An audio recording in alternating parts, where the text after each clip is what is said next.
We're good? We're good. All right. Welcome to the Elk Season Podcast, Season 3, Episode 25. It is October 15th, 2024, and we are 318 days until Elk Season. We're the Chambers Brothers. My name's Harold. I'm David. And tonight on the Elk Season Podcast, We're going to talk about something I'm not sure because we didn't brief before, but Meat Eater Podcast, something from another podcaster. An interesting thing came up about filming on public lands here in Idaho, so I'm very interested in talking more about that. We've got some bear conversation. We've actually got elk today. I meant to say elk first, but then some bear conversation and a couple goofs at the end. So all that and probably more because we always tend to get long-winded tonight on the Elk Season Podcast, or today, or this podcast. Wow. Talk about screw up. You know what I mean. right now on the Elk Season Podcast. He's good. Okay. It's almost as if you do that for a living. I know. And so I'm just going to point this out. Never gave me any pointers. Never helps me. I'm just kidding. He actually helps a lot. Yeah? I'm just giving you crap. Oh. You've actually helped me organize, and you say, hey, make a list and, maybe rehearse more. But Yes, remember, if you're not shopping from a list, everything you buy is an impulse purchase. That's a fact.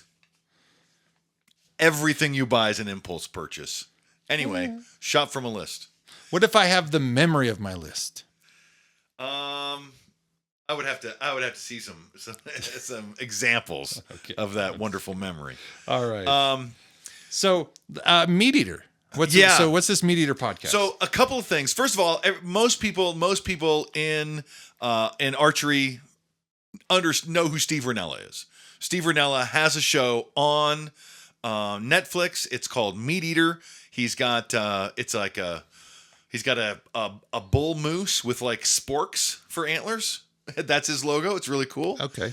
And it's called Meat Eater, and now he does the Meat Eater podcast. Sometimes they even do the Meat Eater podcast up in Ketchum. Cool. And they do, I think he's out of Bozeman, actually. So it's all Intermountain Northwest. And he's been on the Rogan podcast and stuff, and he's been out with Rogan. He's made the rounds, so to speak. But here we have, there's a woman on this podcast. She has written a book, A Woman Among Wolves.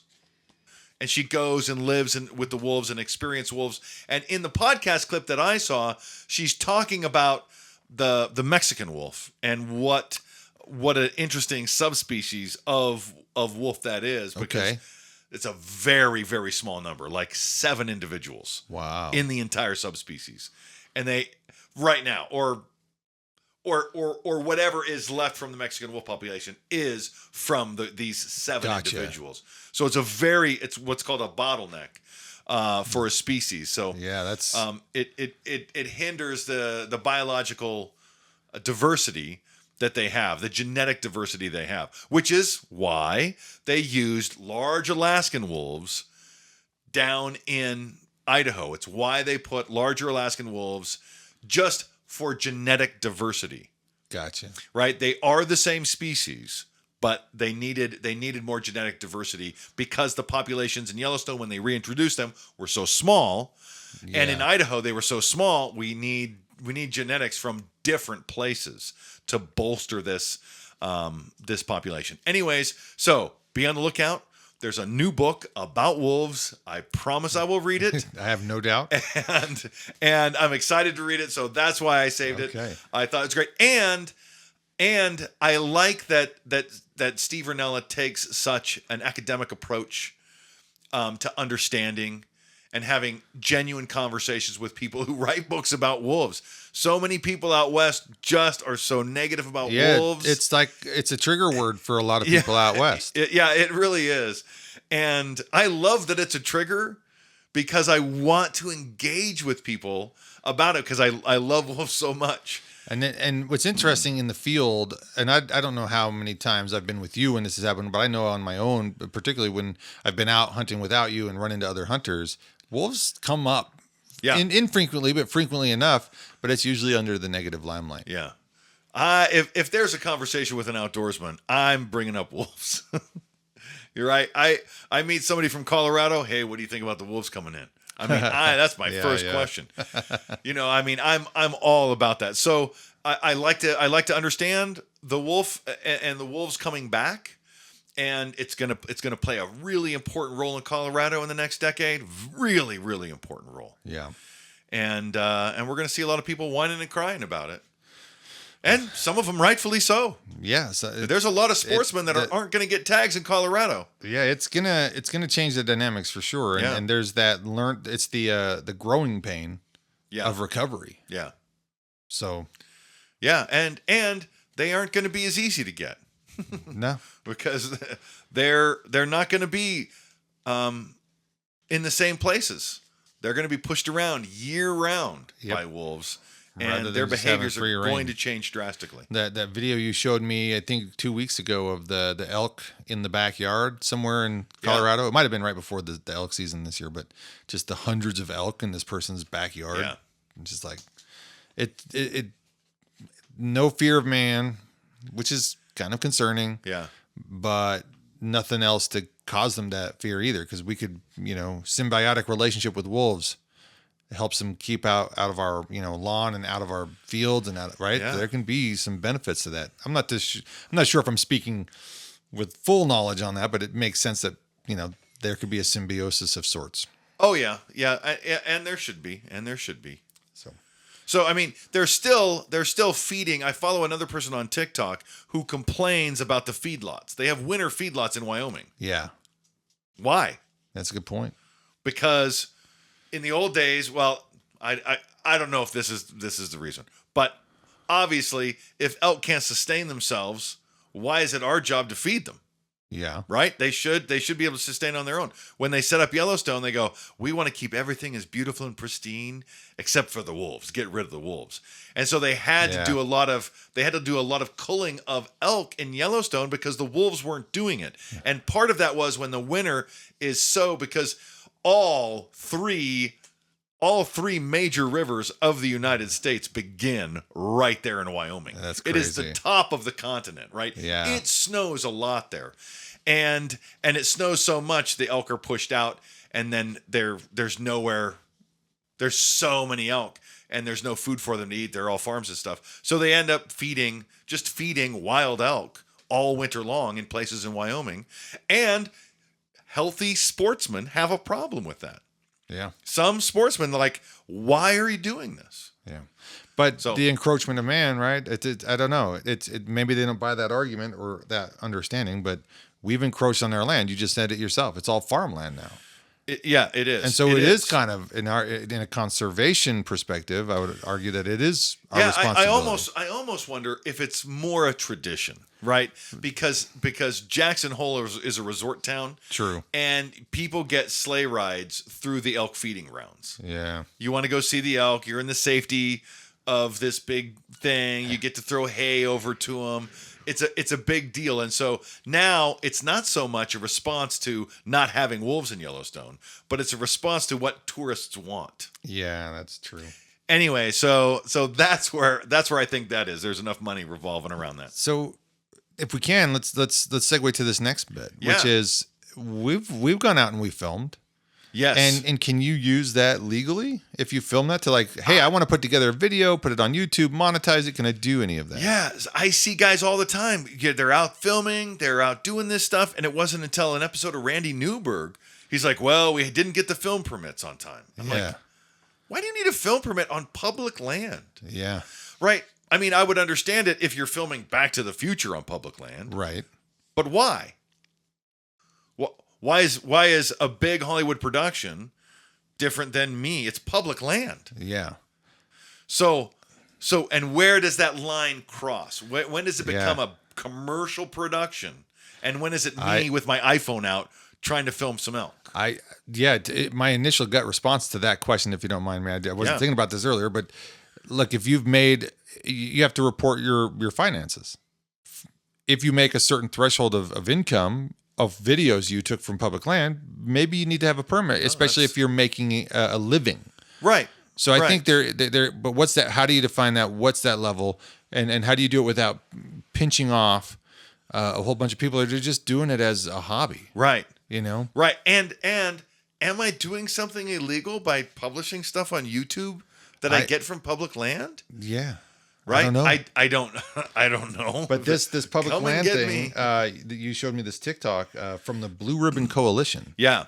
So the Blue Ribbon Coalition, and this was a big deal, and we will keep an eye on this story on the Elk Season podcast because it is an ongoing story. Yeah. But they have one of the first and important, but not the last. They've won a court case so that Blue Ribbon Coalition members can film on public land. And I went to their website. It's $25 for a membership. If I'm a member, I can film on public land in Idaho. That's a court case in Idaho. And if I remember right, he used a term that just means that there's a pause until they get more information. So it's not that it's officially over with yet, but they I forget what he said. As of right now, it's sort of on hold. And sometimes, and I know about this because I was looking into YouTubing stuff for different reasons. So I do music just as a hobbyist, and I was looking into releasing cover songs.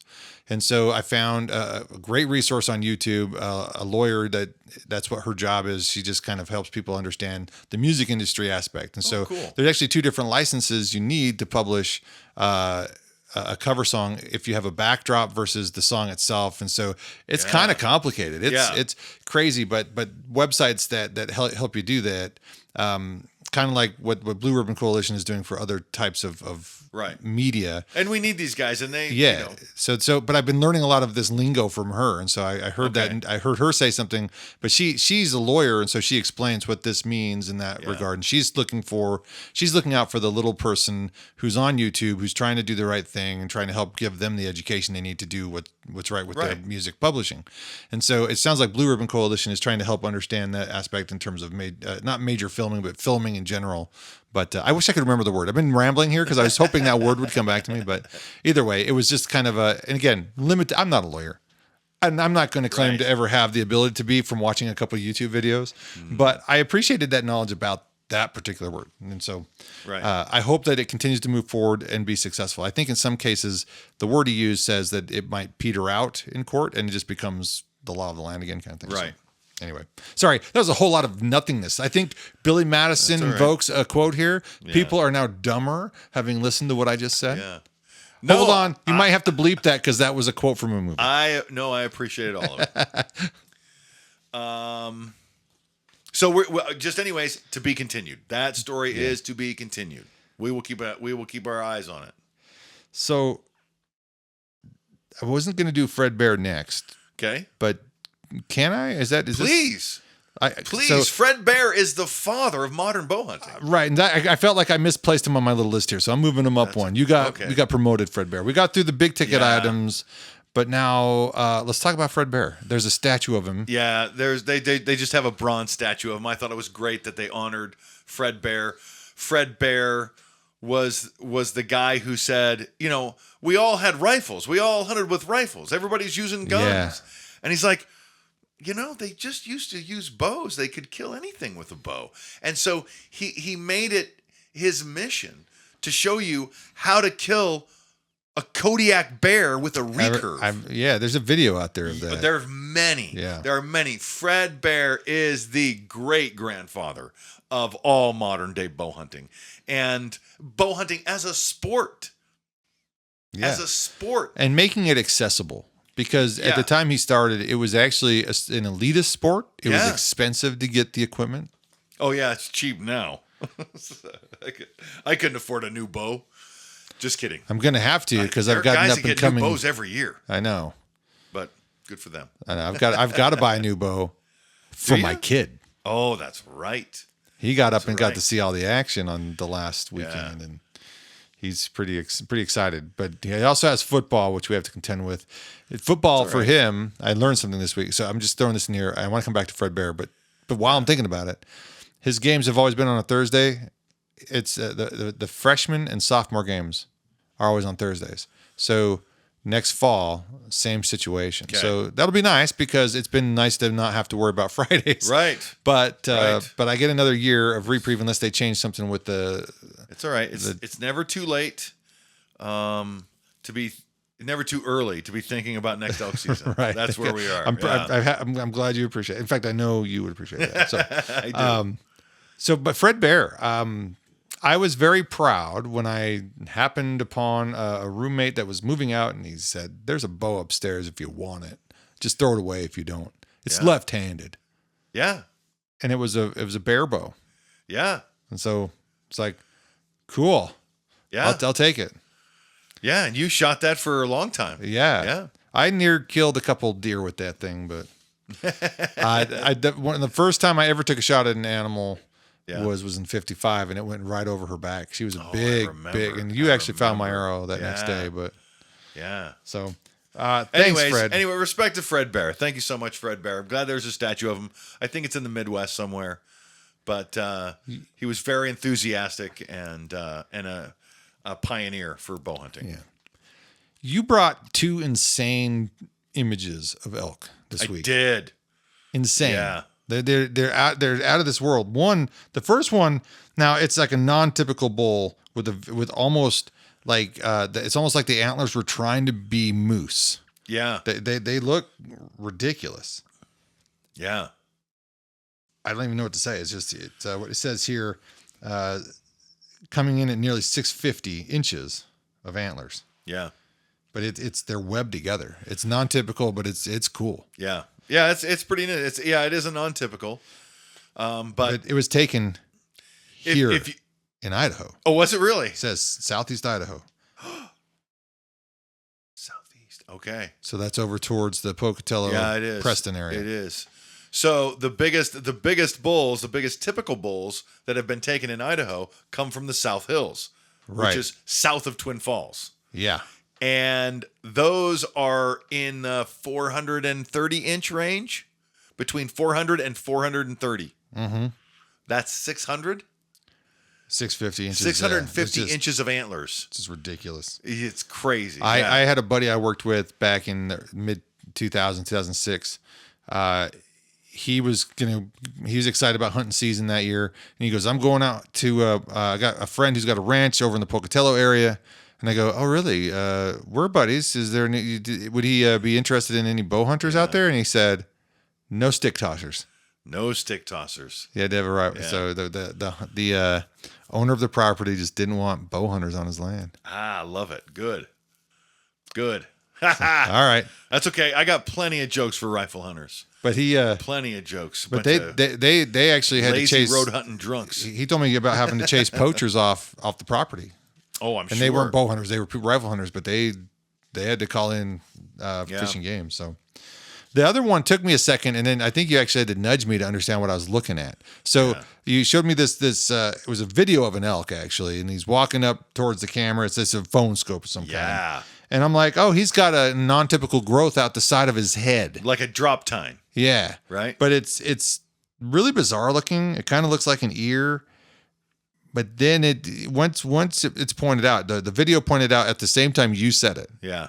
That's an antler from another elk that broke off and is just stuck in this thing's head.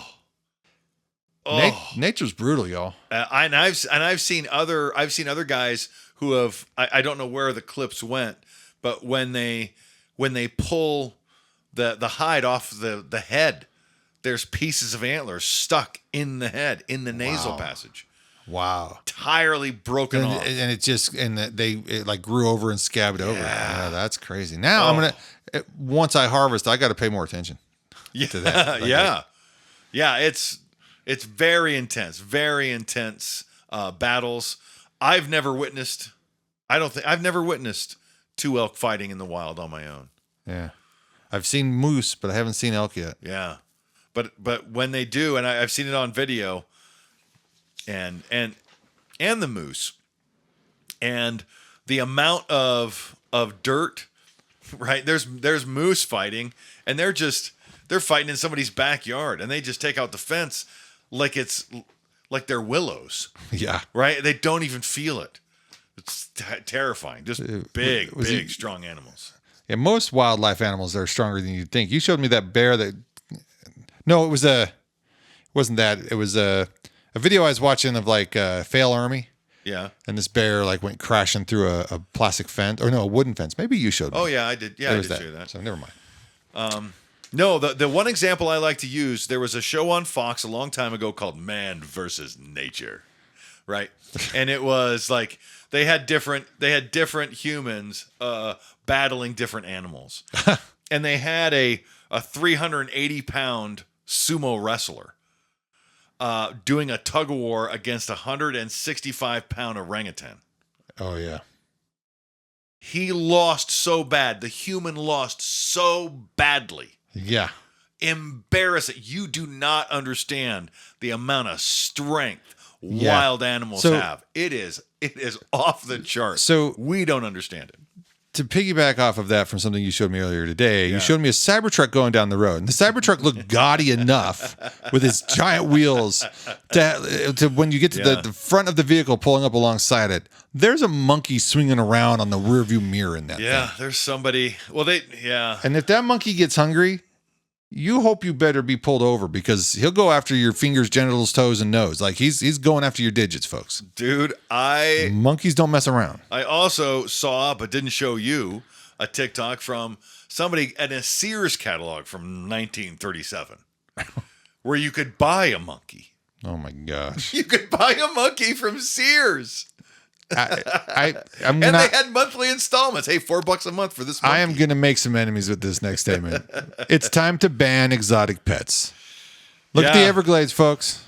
Just saying. Yeah. All right. After the Tiger King, there's more tigers in captivity in America than there are tigers in the wild anywhere in the world. I'm pretty sure I saw an Idaho version of the Tiger King out and about the other day. Yeah. Just dressed flamboyantly that way. And I go, he's not a Tiger King. He's a Liger King. Maybe. Because in Idaho, they used to breed ligers. They have the ligers. You remember Ligerville? It was over in Napoleon Dynamite country, wasn't it? Over in eastern Idaho. Yeah, by over just past Lava. Yeah, that's right there. That was, I was in high school when that all went down.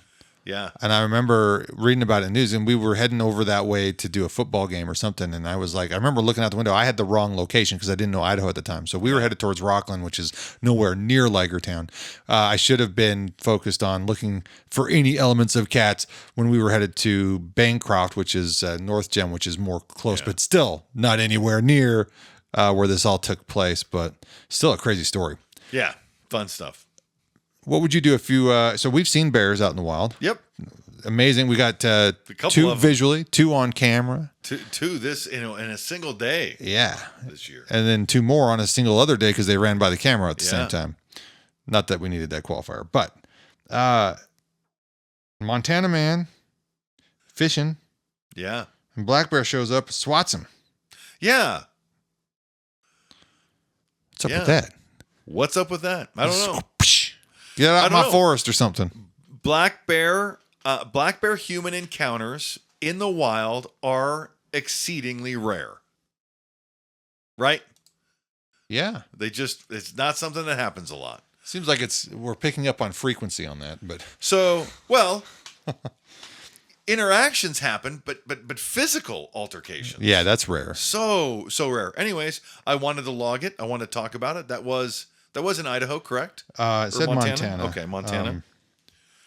Yeah, because it was reported by Montana Fish, Wildlife, and Parks. Okay. In other news, though, and this happened a few weeks ago, so some of these stories trickled through during the season, but I can't remember what it's called. There's a live stream where you can watch the bears eat the fish. Yeah.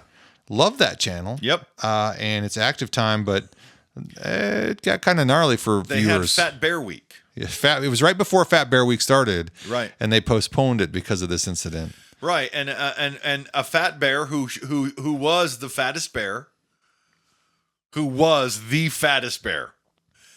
ate a cub of another bear. The mom of that cub won Fat Bear Week because it's a public poll. Right? Yeah. It's you vote. And so the big fat guy who killed a baby bear did not, even though he's fatter, even though he's obviously the fattest bear, did not win Fat Bear Week. I don't know that that's a cub. I'm pretty sure it's a sow. I mean, he's tearing into a pretty big beast right there. So from what I read, yeah. So they stayed with mom for a couple years. So I guess it was just a large cub. Right? Yeah, it's going to be a large cub, but so anyways, that's what I remember happening. Fat Bear Week. And all this stuff kept showing up. So, and again, you know, the bears, if the bears have enough to eat, they're going to be happy. If they show up to the falls and their salmon aren't running, they're going to have an issue. They're going to be hungry. They're looking for tens of thousands of calories a day. And you don't get in the way of a bear and its food. Nope. Yeah. This makes this next story kind of horrifying. Okay. I think it's in Alberta. It might have been British Columbia. Okay. But there's a herd of mountain goats, mountain sheep. Yeah. What says goats? It says here. They look like sheep, though. They look like bighorn sheep. Yeah. Mountain goats are white. Those are tan, I thought. Yeah. Anyway. Yeah. Be a cyclist driving down the road, riding your bike. You have a bike helmet on because you're safe. Yeah. And all of a sudden you get swarmed by a herd of goats. Yeah. Or sheep, whatever they are. Well, somehow there's this remarkable picture that got taken of this guy. If I remember the story correctly, he just pedaled harder and high geared it and was able to. That's the last thing you'd want to do. And I think they acknowledge that. But in what do you do? Yeah. I would have moved faster. So there's a bear coming. We need to mention that too. Yeah. I'm sorry. Did I not mention that? No. There's a bear. I promise. Yeah. So a cyclist is riding along. A bunch of large ungulates come out running alongside of him, and chasing these sheep is a grizzly bear. And so, yeah, what do? You just have to go faster than the slowest sheep. Yeah. So there's that. Yeah. But what if you're on the ground and a grizzly shows up? Apparently, a bow hunter had to be rescued by a helicopter after he was treed by a grizzly in Montana. And I'm like, my first thought goes down to where in Montana, and when you read the Stillwater area, which completely makes sense, right? Yep.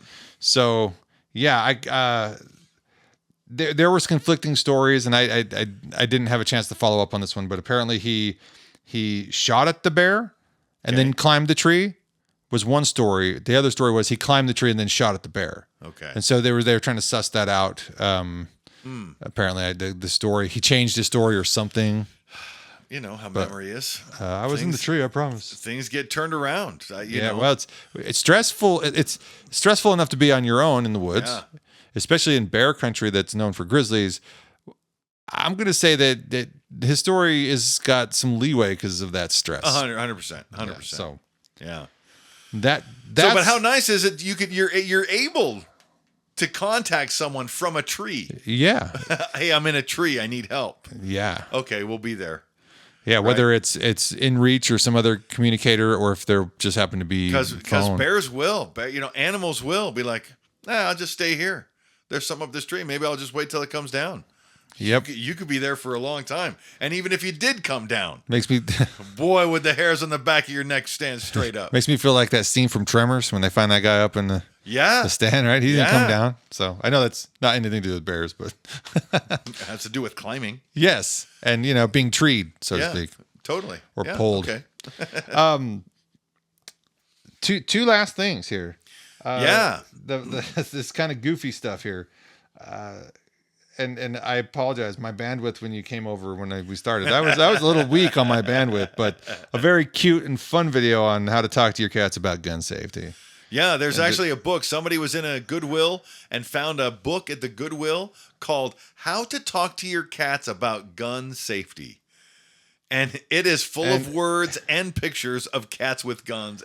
And it's awesome. And I just realized there's a hidden agenda here because there's a fine script underneath it. It says abstinence, drugs, Satanism, and it's a little blurry, other dangers that threaten their little lives. So Satanism and cats. So very dangerous. It's a big analogy and euphemism, I think, for your children, but it's a funny thing. And it's all full of pictures. They were flipping through it in the video. So pretty cute. But this capstone article, unless something else comes up, I just had to chuckle reading through an article on. It was a serious article. So there's a lake here in Idaho called Ocalkins Lake No. 2, and it's near the Stanley area. And there was an earthquake in 2020 in the Stanley area, if you remember. Was that right? Yeah, there was a bunch. There was a bunch of them, right? So this lake apparently. In fact, I went to Stanley hoping to feel them. They were happening regularly. Yeah. So apparently, this particular lake shifted in just the right way that it's slowly draining. Okay. And so it's not full like it used to be. Wow. So it's concerning. So I read the article because that's kind of cool. Geology at work. It's concerning. It's sad because you want to hike somewhere and see the lake. But a line in the story caught my attention. I had to screenshot it. Yeah. And it's just here we quote: "As we sat around our freeze-dried dinners and sipped whiskey that night." Yeah. And you just have to stop there because you need to chase that with whiskey, or otherwise. The only way a freeze-dried meal is going to taste good is if you've had a lot of whiskey. So I hope they brought more than one bottle. A lot of whiskey. I have a glass bottle of Pendleton whiskey that I carried in. That's right, to the canyon, to the gulch. When I had my little coughing fit, and we all took a plug off of it. One of my best TikToks, like 36,000 views, not very many, but one of my best TikToks of that year was me walking down to the creek to get that bottle of Pendleton that's funny. Out of the creek because we cooled it in the creek. That's right. And I don't think I've taken a sip out of it since. And it sits on my shelf, and it reminds me of that weekend because that's it. We all took a pull, we took a nap, and we carried it home. It's a little tiny bottle. It's not very big at all. Anyways, so that's just a great memory to just have that sitting on the wall. But we weren't chasing freeze-dried meals. I promise you that. No, we were chasing quesadillas. Yes, we were all day. I don't even remember them, but I'm pretty sure I was making quesadillas. That's some good stuff. All right. Is that it? That is it. All right. Until next time. Be well. Stay awesome. Goodbye.